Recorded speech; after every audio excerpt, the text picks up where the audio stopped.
associated with ISF or India SME Forums in the last 5 years and help to reach out to market in a much more better way, help to even reorganize the way we do business. So we were one of the companies where in the HR and compliance space where we were invited, and the entire amount was paid by the government. So that was a wonderful thing, and the whole experience was very, very good. The entire team is fantastic. They're always available for helping you out. They just a WhatsApp message away or a call away. And personally, I have never found an issue in reaching out to them. And at the same time, once we are engaged, a lot of opportunities has come my way. So I think anyone who's joining India SME Forum needs to keep, if they are very much interested to expand their business, they're very much interested how to expand the business, how to get money, how to get business planning, how to do the sales planning. I think India SME Forum really does well. I'm associated with India SME Forum and my experience with them is incredible. The whole team is working 24/7 dedicatedly to help entrepreneurs in the country, especially the women entrepreneurs who belong from underprivileged sections, who is having language barriers, who doesn't have the ease of access to avail benefits and opportunities which the government is providing. For entrepreneurs like us, those who are working on small scale, for which it is very difficult for us to understand the guidelines given by government, so that we can work wholeheartedly, we can have ease of access, we can have ease to finances, we can have ease to opportunities. We got associated with India SME Forum in 2013. We got exposed to a lot of new business opportunities and as well as international opportunities. And the end-to-end experience has been phenomenal through India SME Forum. They have been a great host and working towards common goals of betterment of SMEs in India. Thank you SME for sponsoring my Las Vegas trip, which proved to be a very productive, profitable and encouraged trip. My career got a boom when I connected myself with SME Forum. Here, they made me aware of GEM and also told me about the various schemes given by the Ministry of MSME to all the women entrepreneurs. Not only this, they also enlightened me to market my product in a different way, giving it a new dimension. Thank you SME Forum for all your support and guidance. Much appreciated.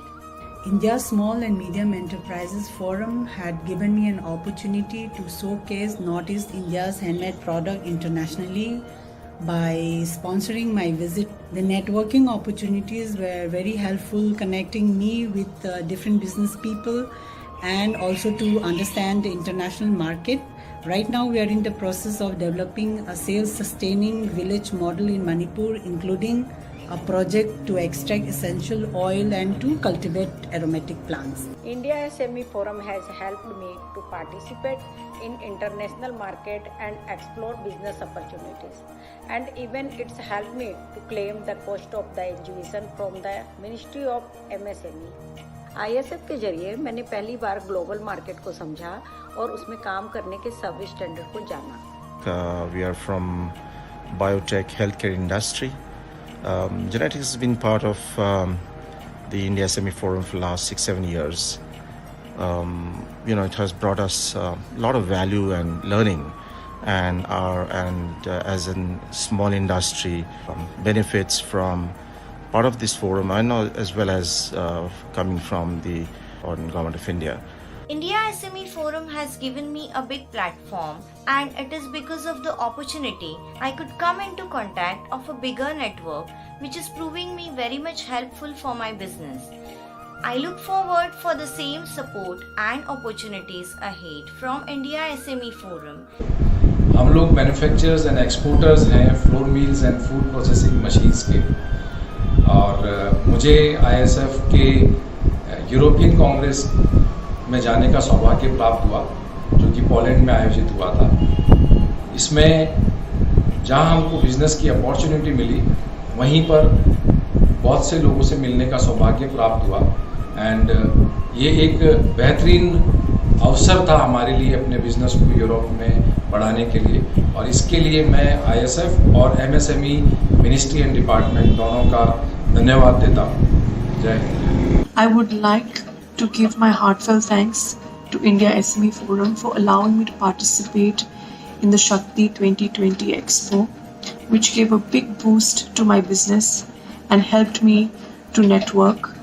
I would also like to thank them for making it free of cost, and I hope going forward I can participate in more shows and more expos. Been associated with them for last 3 years, and the journey started by Global Space winning India SME Forum's SME 100 award, and since then they have helped entrepreneurs like me in many ways.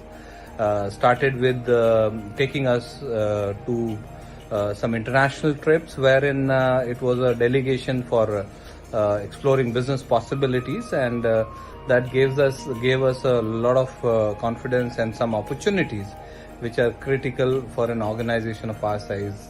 India SME Forum has been a great support in terms of any other issues which crops up for budding entrepreneurs like us. They have a lot of informative sessions, a lot of relevant and filtered information which are very, very important for a entrepreneur like us who may be neck deep into our operations, but these things get ignored. I'd like to describe them as an apt and an ideal association for a budding entrepreneur like me.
Namaskar, I Pranab Dungarao, Executive Director of India SME Forum, welcome you all for today's webinar on Enterprise Matters, special focus on future-proofing retail. Today, Indian retail industry has emerged as one of the most dynamic and fast-paced industries. It accounts for over 10% of country's gross domestic product and around 8% of the employment. India is the world's fifth largest global destination in the retail space. One more interesting fact about our retail industry is India has the third largest number of e-retail shoppers, that is only behind China and US, and the new age logistic players are expected to deliver 2.5 billion direct to consumer, that is D2C shipments by 2030. Now moving on to the information of what exactly is this Best Sellers of India Awards.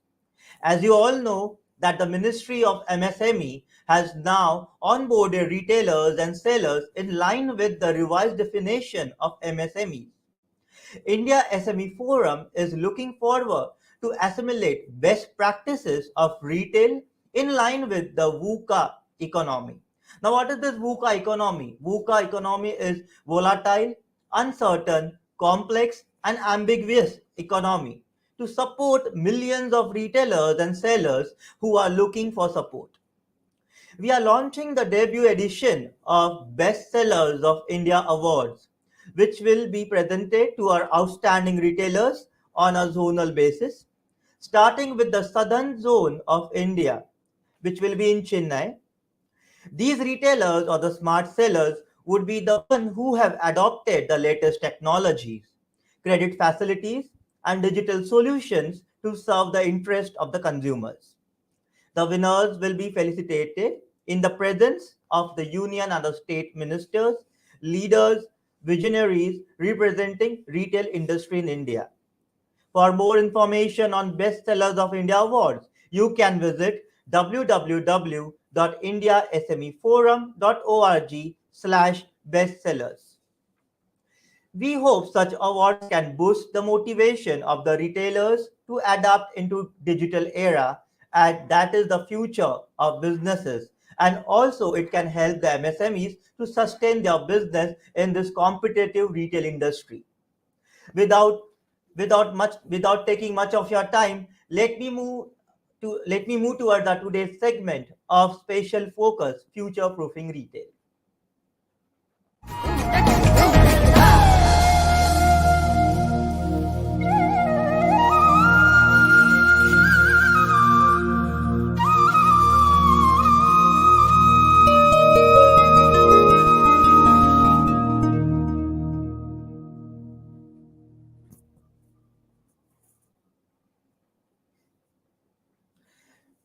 Welcome back. Our today's topic for this segment is future proofing retail. And today we have eminent panelists, starting with Mr. Ramesh Venkat, who is the head industries, partnerships and new initiatives, logistics sector, Skill Council. Mr. Ramesh Venkat. Mr. Ramesh Venkat is the head of industries, partnerships and new initiatives in the logistics sector Skill Council. He has over 30 years of domain knowledge across diverse industries and has leadership positions handling multimodal logistics, supply chain management for domestic in international organizations such as Future Group, APL Logistics, Hank and Britannia Industries Limited, etc. I welcome you, sir. Thank you. Can I please invite Mr. Romil Dhakar, co-founder of La Case Arte. Mr. Romil Dhakar is the co-founder of La Case Arte with 15 years of experience and expertise in various business domains. He also has helped other businesses in management, international business, product designing, marketing, and also scaling businesses with IT and SaaS software. I welcome you, Romilji, on the as a panelist. Thank you, here. Pranav. Thank you, Anish. I welcome Ms. Poonam Shah, Managing Partner of Bombay Kulfi. Ms. Poonam Shah is the Managing Partner at Bombay Kulfi. She started Bombay Kulfi along with her partner, Mr. Ramesh Kankaria, who is also a Managing Partner here, in the year 2015. In the span of 5 years, they have expanded to 45 plus outlets in India and 2 outlets abroad. I welcome you, ma'am, here on the as a panelist. I also welcome Mr. Achyuta Ramakrishna, Managing Director of Astro Rajasimha Enterprises. He is operating, he has his own retail outlet and also is on a digital platform operating with home appliances of Prestige Exclusive over 3 years of experience in southern India. I welcome you here, sir. With this, I also welcome our President of India SME Forum, Mr. Vinod Kumar, who will be the moderator for today's session. I welcome you here, sir, and over to you. Thank you. Thank you very much, Pranav, and a warm welcome to everybody. Hi, Venkat. Hi, Romel. Hello, Poonamji. Hello. Hello, Mr. Ramakrishna. Mr. Ramakrishna, you seem to have put your phone in the oblique position.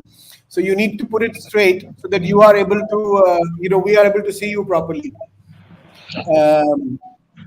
Meanwhile, Mr. Ramakrishna joins.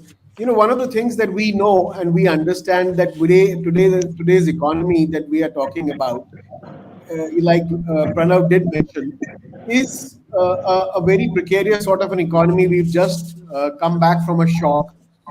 we have customer trends which have changed, and physical stores are just not enough. It is important to have an online presence, which helps most of us to reach a wider audience, I would say, across a large geography. And also, the pandemic has taught us that without an online presence, businesses that do not have an online presence will come to a standstill, will be unable to move forward or grow beyond a certain extent. Now, today we are joined by some eminent guests who will talk to us about the various possibilities of how they have set up business, how they have operated businesses that have become future-proof in the process of growth, sustenance, and sustainability, I would say. And with that, I'd like to first of all, bring to the fore the company. Some of us know Bombay Kulfi. We all know about Bombay Kulfi, but we now know that Bombay Kulfi is available throughout the country. So I would like to ask, Poonamji, that Poonamji, what is it that we feel? What have you? Why have you started this brand, and how did you manage to control it, move it, grow it during the pandemic? So, a very good afternoon, first of all, to all of you, and thank you for inviting me for this webinar. So, Kulfi has always been, I was a Kulfi lover from childhood, and as a half Mumbaiite, I would visit Mumbai in my childhood days since many years, and the way back to Coimbatore was a great disappointment because people never even, I realized that they don't even give preference to kulfi, which is such a wonderful, rich, traditional Indian dessert. This has really been a pulling factor or a motivation. A product or prefer. Oh, Mr. Vinod, I think kulfi means we all had the wrong notion or only notion that there's a long stick with just one or two flavors. And if when it comes to dessert, we just think that it's only ice creams, especially which are from the Western country with full of essence and lot of other emulsifiers and stabilizers and whatnot. So this has made me think about it from childhood, and I've been brought up in an environment where when you come up with an idea, especially when a female comes up with an idea, we are asked to put more attention in what we were doing and just keep shut and wait for somebody else to do. So when I took this to one of my uncle a few years back, in fact 2 years back, we started this Bombay Kulfi in 2015. The answer was, kya kulfi bechegi, apne kaam pe dhyan do. So this was the answer, but I was made shut, and but the seed was somewhere there. So 2 years later, again, I have gone and spoken with two of my friends, and that's how we went ahead to start straight away, open an outlet in 2015 in Coimbatore. Now, had we gone for a distribution model, I think when I put Bombay Kulfi on the freezers in every department store, people would just pick up either Amul or Quality Walls, which are very old brands and people relate to it. I did not have that kind of capacity to advertise on televisions or anything. So when there is an individual outlet, it really speaks for the product.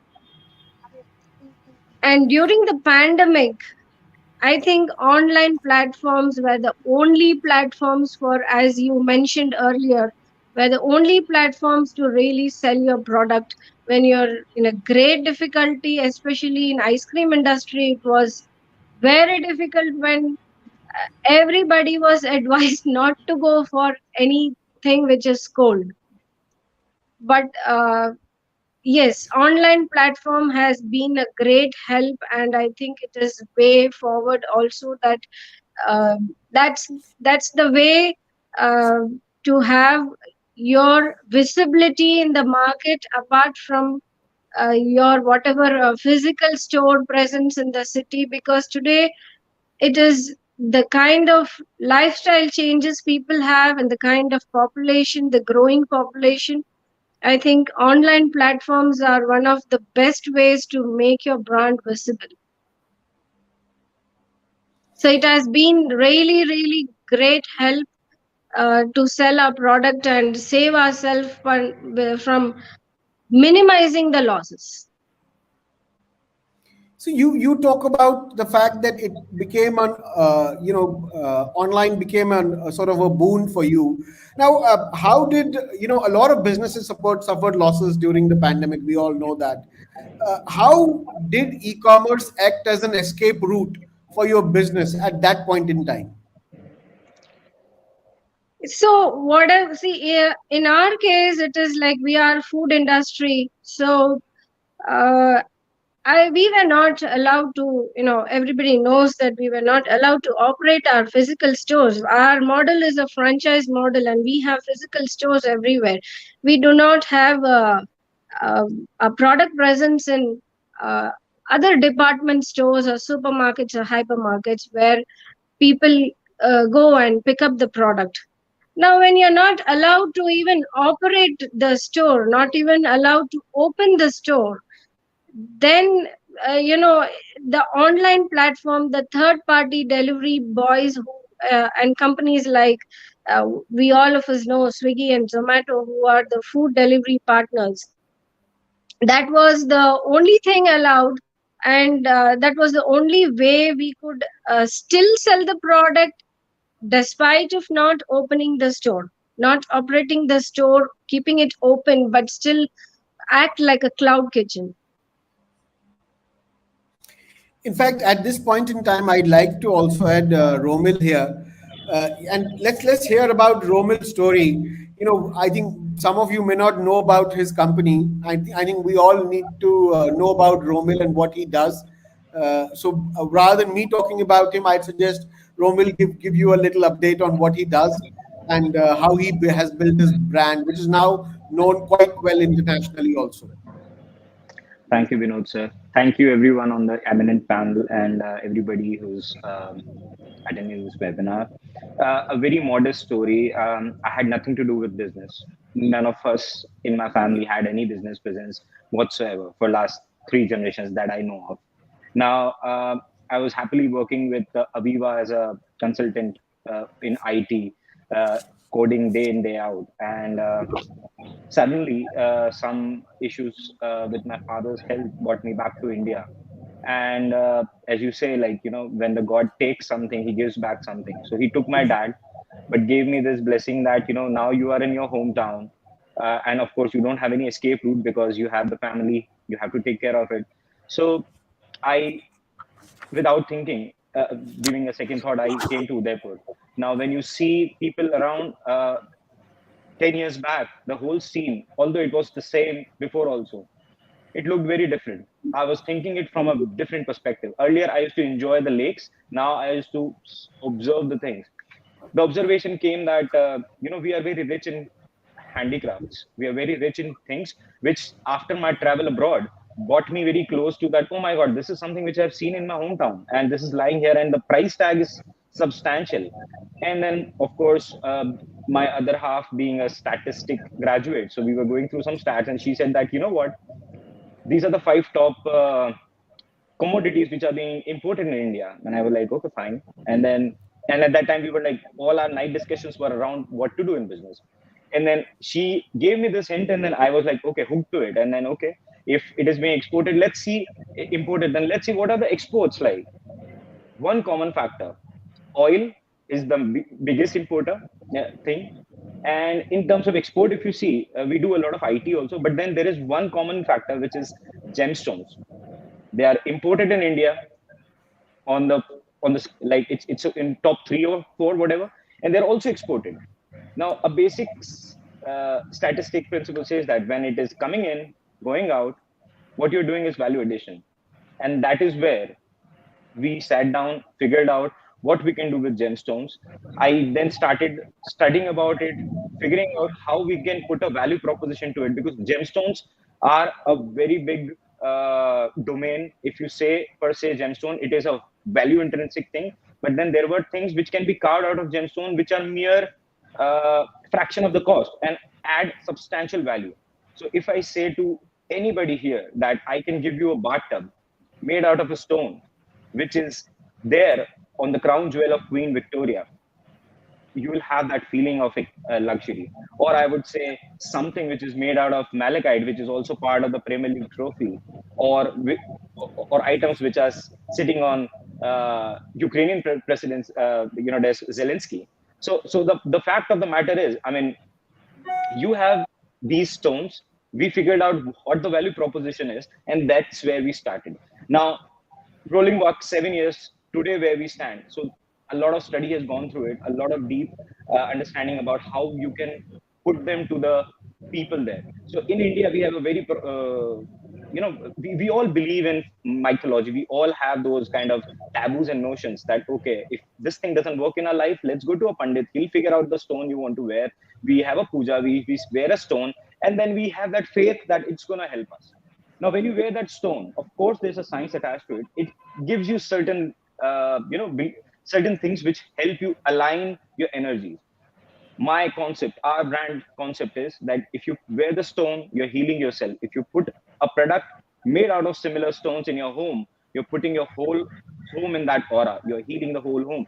And that really helped after pandemic, because after pandemic, the only thing which people were concerned about is mental strength, healing, and about the prosperity of their family. No matter what comes, money really didn't matter at that time. They wanted some prosperity. They wanted something which can give them the belief system, and that we provided. And that's where we scaled a lot. We made a lot of international partnerships, and also we understood the other side of the story, wherein the product can always be the king, but the presentation always wins. So you have to be very sharp. If you want to compete with the global brands out there, you have to look sharp. So we studied a lot, many international shows, many international brands, how they project their products. What's the cleanliness? What's the typography? What's the brand message? How consistent they are? Putting all that together in that pandemic period, because when you take a pause, you really understand how you can go ahead. You stop, you take few steps back, then you take the forward leap, and you go further. So that was what the pandemic taught us. And today, as Vinod sir said, and I'm glad that he knows that we have presence in Italy, US, we are putting up in UK. Again, when we went there, we made some partnerships. In New Zealand, we are coming up. So it made a lot of buzz, given that we had a very strong and compelling story around it. So that's what we do. That's what we do. Yeah, I totally agree with Mr. Romil about you take a step back and then you move forward at the double speed. It's like, before the arrow has to go forward, it needs to be taken back first. And that's exactly what's happening with Bombay Kulfi now, that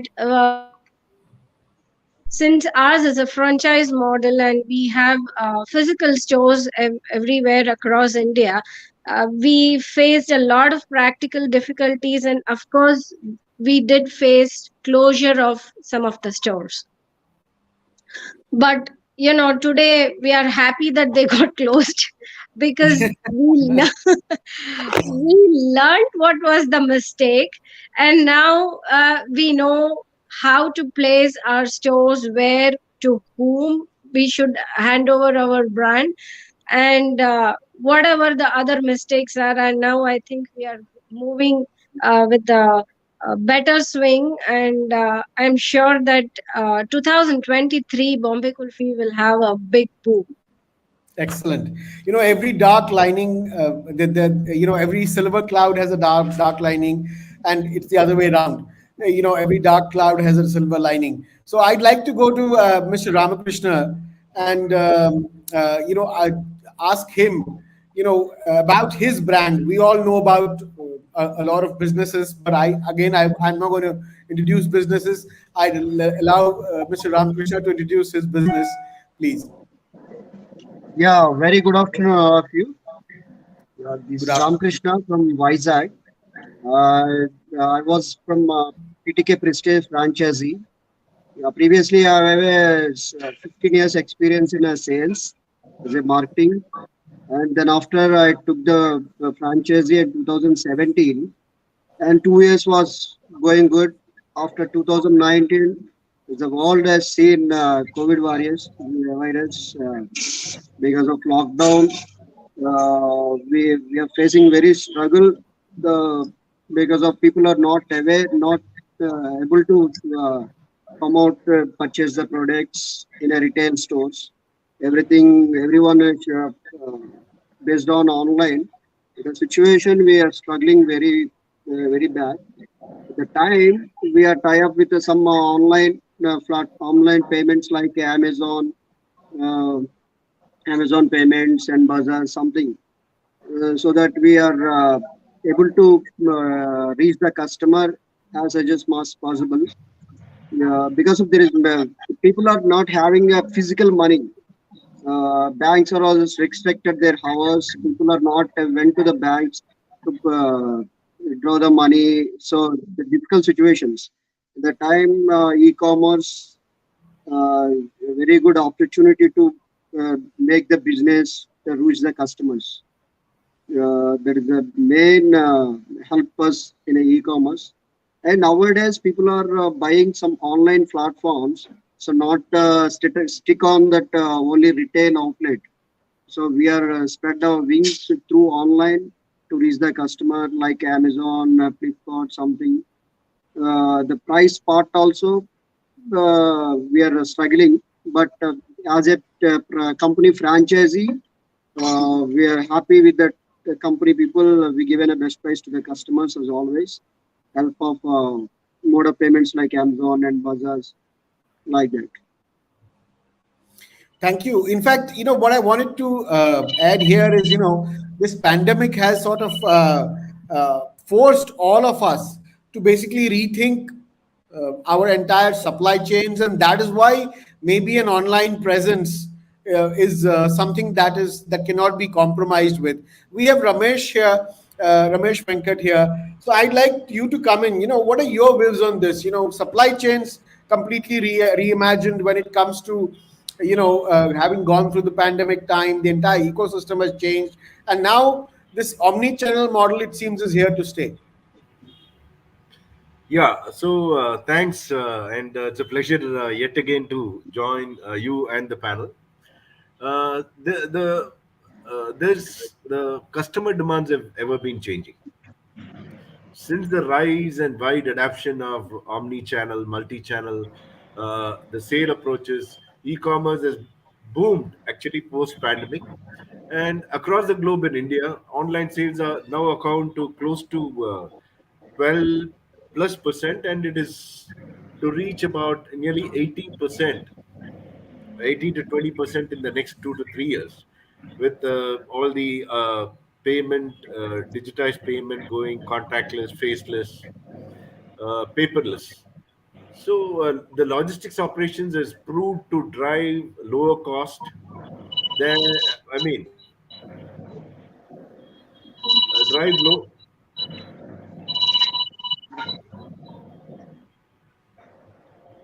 Yeah, sorry. Sorry, So I think somebody's getting calls, but anyway, please go ahead.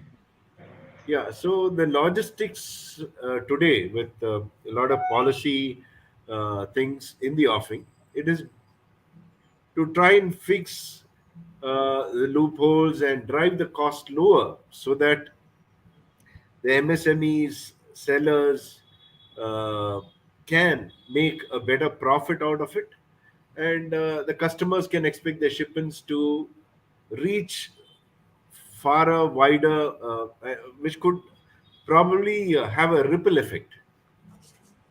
And omni-channel is here to stay. I mean, be it there is a bias towards online because of pandemic, but both brick and mortar and online would play a major part. I would like to also state I've been a fan of the Kulfi, Bombay Kulfi. They had opened a store near my house in Chennai, which was very artistic. And I think start of festive season, I think this is the boom time for you. Where I'd like to share my thoughts is reach out, go to Dandias, go to the Horeca, the hotel, restaurant, and catering, industry, where if you go to any weddings, any occasions, people have thematic things, including the apparel, the food, everything comes with a thematic thing, and people would want to feel lighter. You have Sangeet, Mehndi, and I think that these are the places where I think you should venture with kulfi, which adds to the flavor. So Yeah, coming thank back, you, sir. Surely we are working on it. Recently, we have, just a small experience. Since Bombay Kulfi is getting slowly popular, I have seen that people reaching out to us from smaller cities, tier 3 cities, asking for a franchise where putting an outlet, investing about few lakhs is not feasible.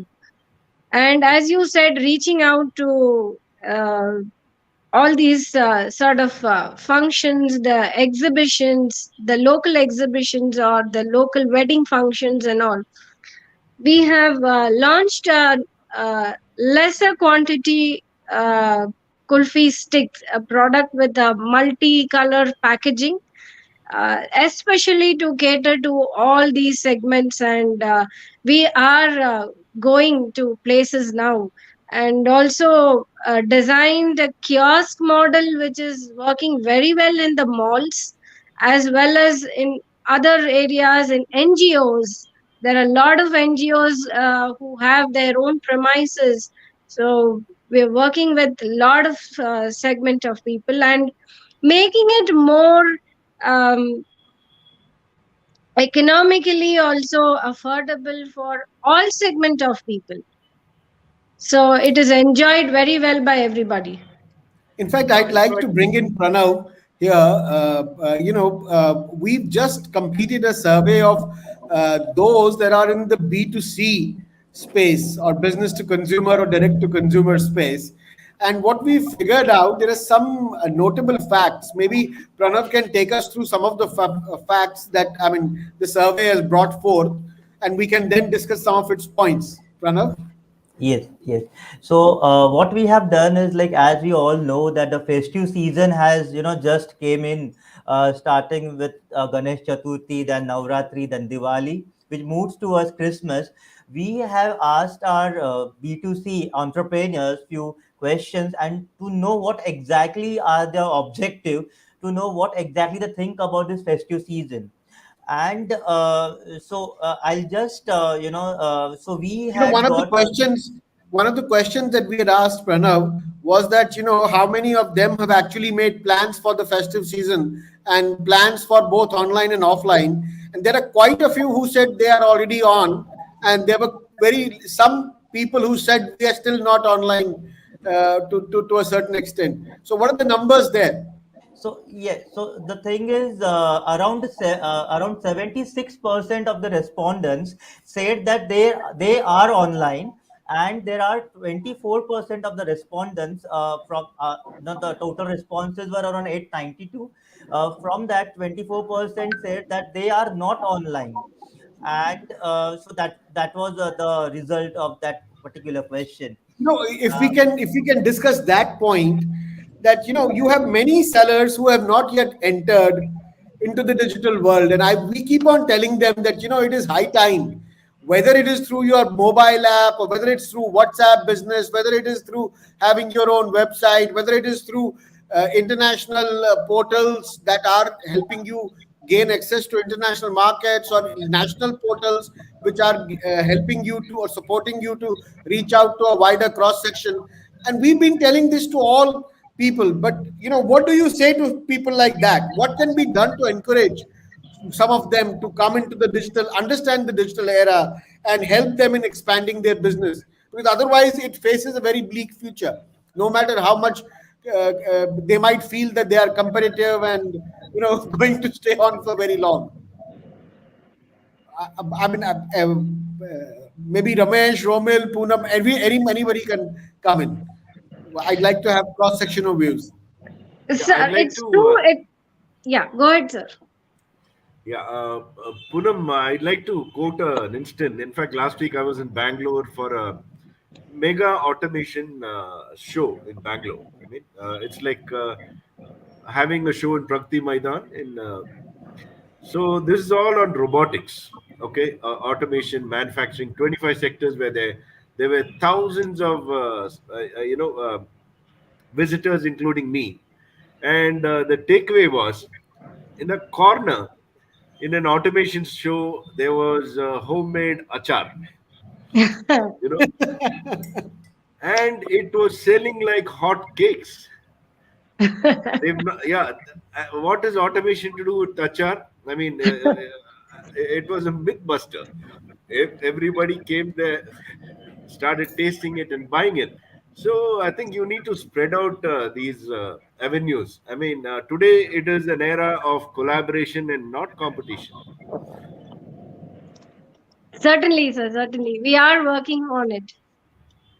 I think soon you will see us in many more places. In fact, Poonam, today you take orders online. You can, deliver to any part of the country. So, the fact that as a brand, as a product, you are not supposed to be anywhere else. You are not supposed to have online presence and all that. That has distinguished your business from a lot of others. So how do we get the others that are not still online? How do we make them understand this? So one of the major factor what I tell you about ourselves. Initially, we restricted ourselves from getting on board with some of the online portals. Was the core thing was margins. It is and also a food product. We cannot afford at this stage to take back a large quantity which is not sold and then take it back and destroy it. So these are some of the hindrances what we faced, and we opted not to go for it and play a little safer, or make ourselves much more popular so that people start actually recognizing it on online portals also and start buying Bombay Kulfi. Because one of the reason is that what happens is, if suppose I am not available in a city, and if I'm there but online, people do, or I'm not spread in the city but I'm there online in each and every area, people wonder who is this, whether it will be good or not, should I go for it or not, rather play safe and take something from where they have already experienced it physically.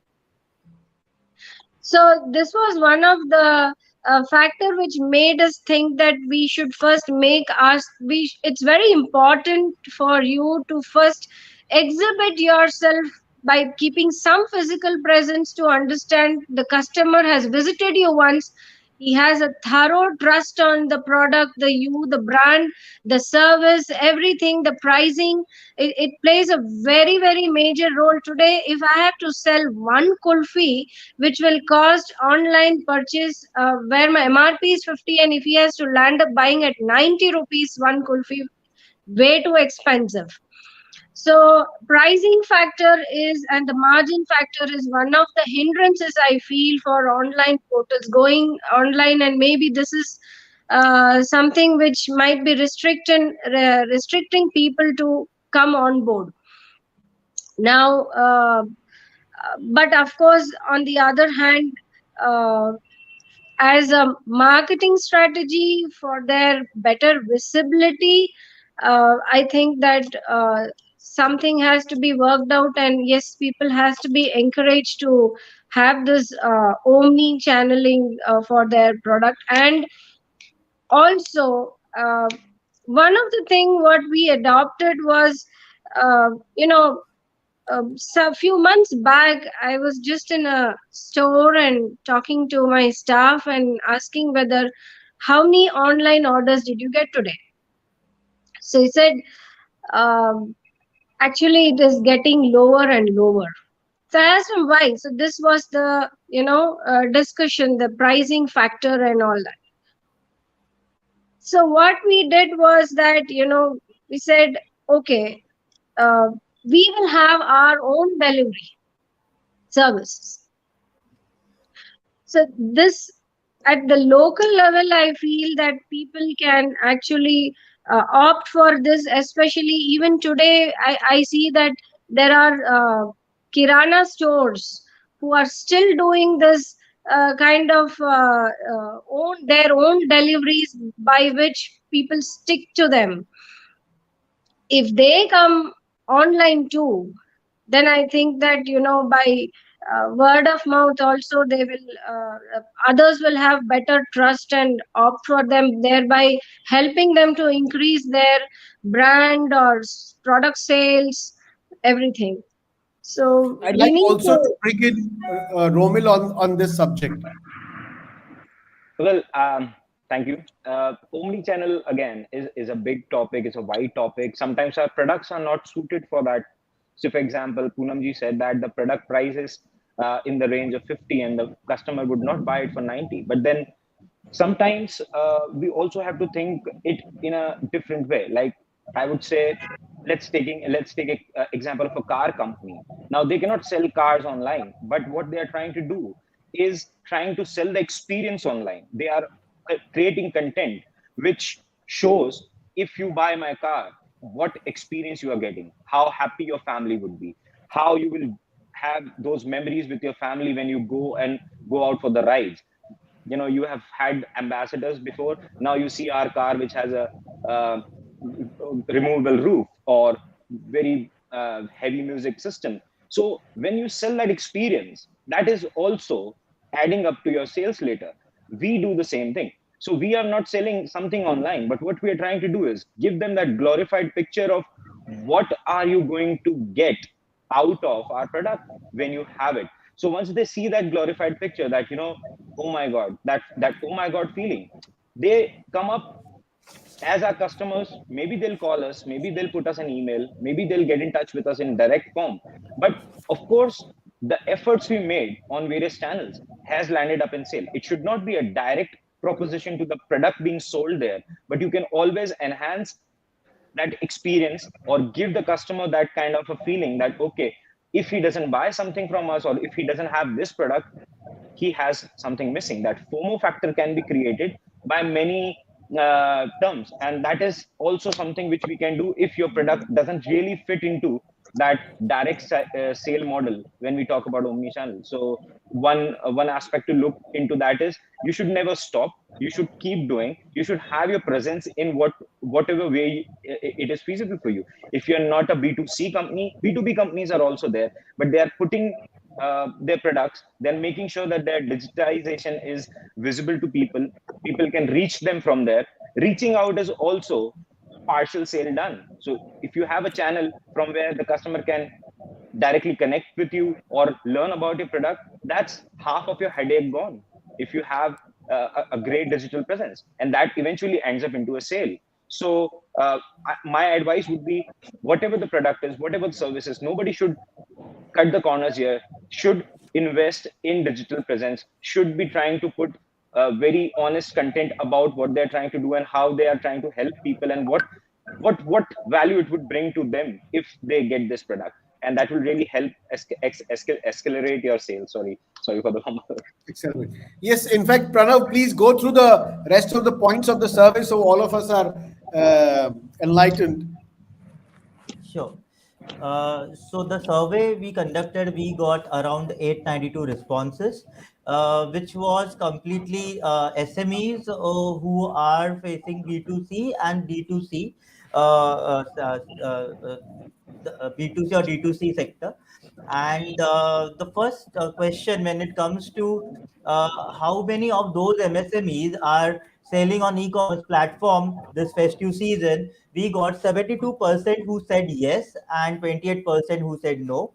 Uh, how many MSMEs who are there online on any of the platforms, digital platforms? In that, 76% said yes, and 24% of MSMEs are not online and digital and have a digital presence.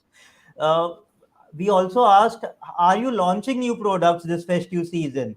Out of that, 56% of the MSMEs are launching new products this festive season, and 44% are not launching any new products and are planning to launch maybe next festive season. Then we asked, what are the medium used by MSMEs for selling these products online? Maximum respondents have selected e-commerce platform as a preferred medium to sell their products online, followed by social media, then their own websites. There is an emerging trend what we see this time in the WhatsApp business, and then we only have around 80 respondents out of 892 who are selling via mobile apps. So that's the question. And why do you sell online? So that was one question what we asked to our MSMEs. Out of that, maximum respondents have said that they are selling online because they want to reach out to new customer base and want to have the same and have to maintain that customer loyalty. And then half of the respondents, around 30% of the respondents, said that they want to create a distinct brand identity. So that was the thing. Uh, uh, then Easier what to are the build brands on the e-commerce space. yes? Very, very fast and quicker. We've seen quite a few brands come up in the last 2-3 years. Yes, please go ahead. Then we asked what are the major focus areas for these SMEs during this festive season. Maximum SMEs, that is around more than 410 respondents have responded that they are focusing on promotions and discounts while selling the products on e-commerce platforms. And then around 321 SMEs said that they want to diversify into new product categories. So that was the answers for this question. Then we In fact, have one of the things I would like to talk about is that, when it comes to payments, from being able to buy everything in cash, very few card users in India compared to the overall number of buyers that we have. We've seen a trend. Most people are now not using cash to buy things, and they are also seeing opportunities of being able to pay in installments or being able to pay over a period of time, 3 installments, 6 installments. It has become a norm. Today also in the morning you had full page ads specifying that you can get so and so product for 6 installments, no interest. Now how does a normal shopkeeper offer that? If you So there are mechanisms of doing that. I'm sure, I'd like to take this question to Mr. Ramakrishna. Mr. Ramakrishna, when it comes to digital payments, which you mentioned earlier on, how important is it to have acceptance of digital payments in a business and go away Yes. from the traditional, get in cash, don't bill, and don't even show to income tax? Yes. So nowadays everything was online payments because of easy to transfer. They minimize the fake notes, everything. Of course, that is the one reason. So everyone has a digital payment because of giving some offers. Like example, we take Amazon. Amazon payments given a 5% additional cashback to the customer while paying to the Amazon app. And other we given previously, we have only EMI option through Bajaj. Now, when we tie up with our Amazon, we have a wide choice to the all credit cards EMI options. So we're doing EMI transaction through any credit card via Amazon app. Another thing is Amazon Pay Later. Another example, Amazon Pay Later is all providing to the customer easy transaction. So no carry to money. In an example of 20,000 or 30,000 going to shop is not easy to carry nowadays. So that is a main, in fact, improving the online payments.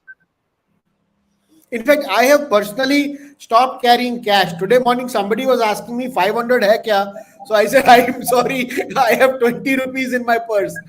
But, Yes, and that has sort of created a situation, I think that, I today tend to look away from people that ask me, please, can you pay cash for XYZ? Venkat, what are your observations there? In fact, I used to handle the logistics for all the ATM manufacturers in India, and I met a few of them, leaders, NCR, Diebold, and I asked them how's business doing. He said pretty bad after Paytm and things like people hardly use ATMs, and this was a revelation. Like I said, things have all gone paperless, faceless. Even if you look at the export imports that's happening. And the point that you just mentioned, buy now, pay later. So there are actually certain mechanisms currently available through the app. Though I do not want to name the telecom service provider, they are actually doing a pilot with about 4.37 lakh users on a B2B in the telecom app, where once you register all your know your customers, Aadhaar card, PAN card, everything is linked. Based on that, I mean, the credibility is kind of established, and they can always check into your CIBIL rating as well if you have a bank account. And this is going to take off pretty fast. And there is humongous scope. Yeah.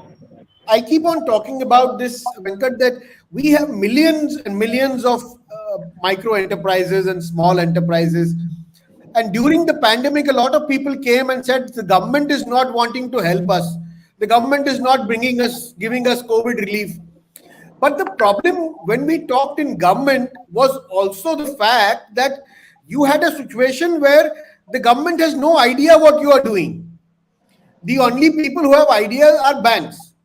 And if your bank transactions are not there, how can a bank help you? Or an NBFC help you in providing a loan? And I keep on talking about this continuously. It is about building a footprint.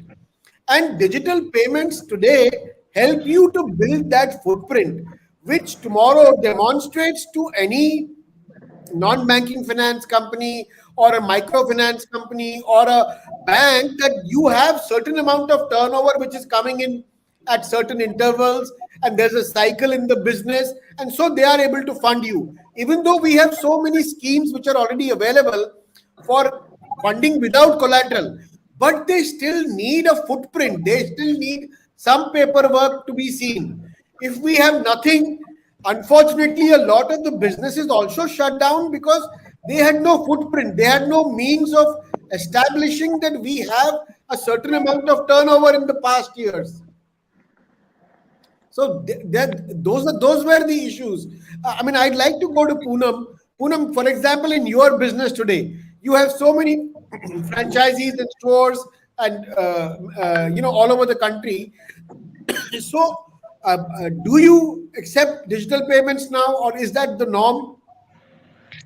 Sir, it has gone the other way around now. Earlier it was 2015 when we opened. It was a lot of cash that we had to, really collect it every day and then depositing it in the bank. And now we don't have that work because there is hardly any cash coming in. Everybody is, in fact, when you said this morning about yourself and experience, I am actually traveling and I am currently in Bangalore. I was traveling this morning, and when I gave cash to the rickshaw fellow, he says, "Madam, वो जी पे लगा है, देखो वो कर दो. Cash वैश छुट्टा नहीं है हमारे पास." So it's gone. It's not only that, I was so surprised that the vegetable mandi, which is it's in Tamil, it is called that Ulavar Sandai by the government, where the farmers come to sell their vegetables directly from their own farms. They are now asking for go for digital payments. They don't want this headache of giving chutta and all those things. Now coming to this EMI options, yes, what you said is like absolutely, I agree with that you need certain amount of footprints. Now another thing is, it actually helps increase the sales, because something which I am not prepared to buy, it propels me to go and buy, and thereby increasing the sales and me becoming a customer for them. Otherwise I wouldn't have been. Very correct. Very correct. I mean, I completely agree. And, we were talking about the incidence of some of the costlier mobile phones in India and the number of people using them. And we were told that majority of that happens because of the fact that they are available on installments. So no, in fact, a few months back, I landed up buying few things just because of Amazon Pay later. I mean, I was just tempted to, le lete, dekha jayega. That sort of, and as Mr. Ramakrishna said, these days you get so much of benefits in the credit cards.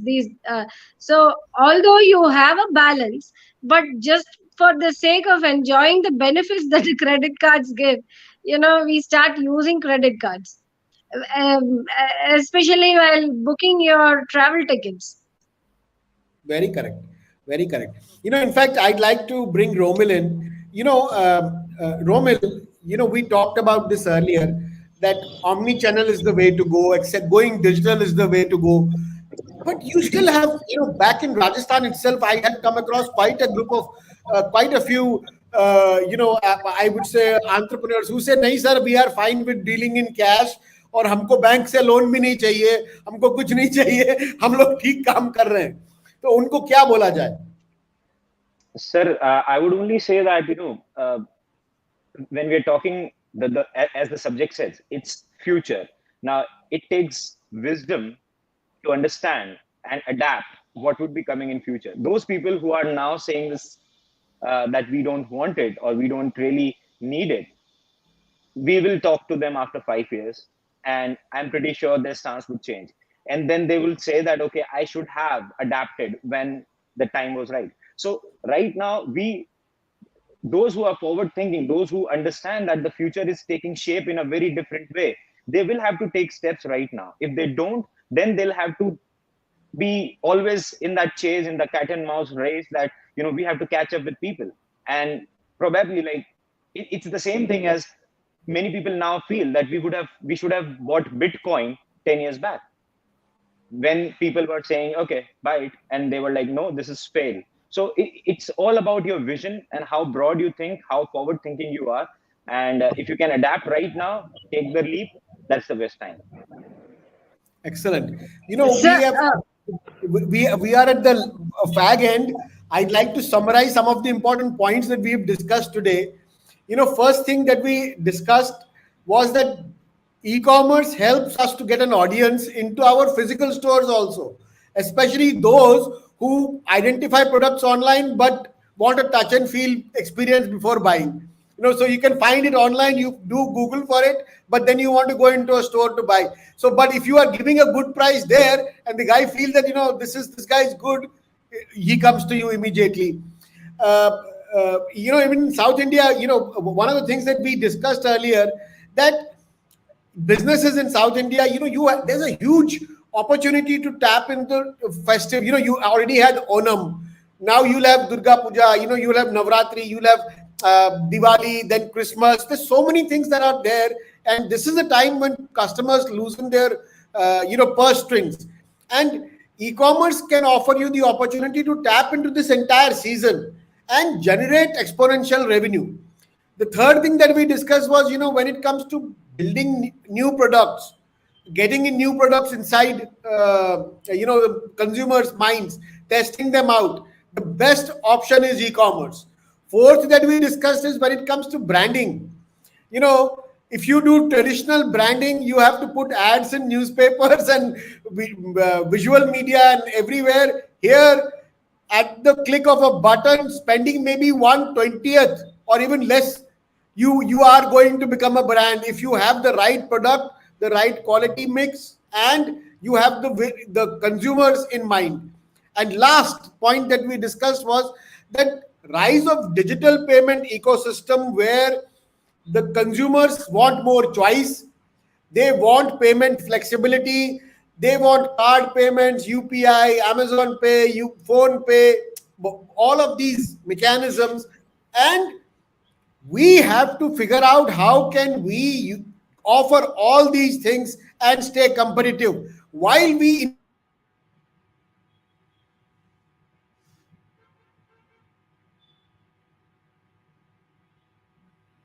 may not work, but we should look at overall how can we look at higher numbers and make more money also at the end.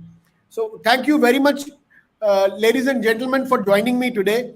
I'm giving this back to Pranav. We've had an excellent conversation. I'm sure we look forward to having more such conversations in the future. And thank you very much for being here. Thank you so much. Thank you so much, sir.